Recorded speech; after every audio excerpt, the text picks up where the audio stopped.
భగవంతా నన్ను ఇంత కులము తక్కువవానిగా ఎందుకు పుట్టించావు అని బాధపడుతూ వస్తున్నాడు. బాధపడుతూ వస్తుంటే అందుల కదలనుకున్నాడు. ఆ సత్యనారాయణ స్వామి వ్రతము ఆ బ్రాహ్మణుడు చేశాడు.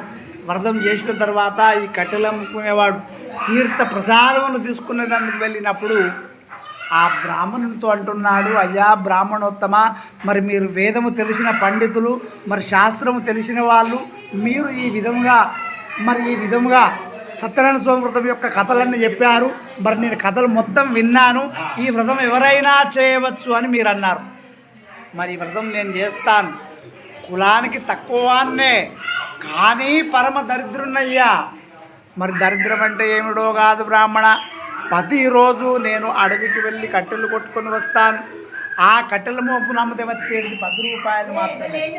ఆ 10 రూపాయలు దుకాణంలోకి తీసుకపోతే వచ్చే బియ్యముతో ఒక రోజుకు ఒకటే పూట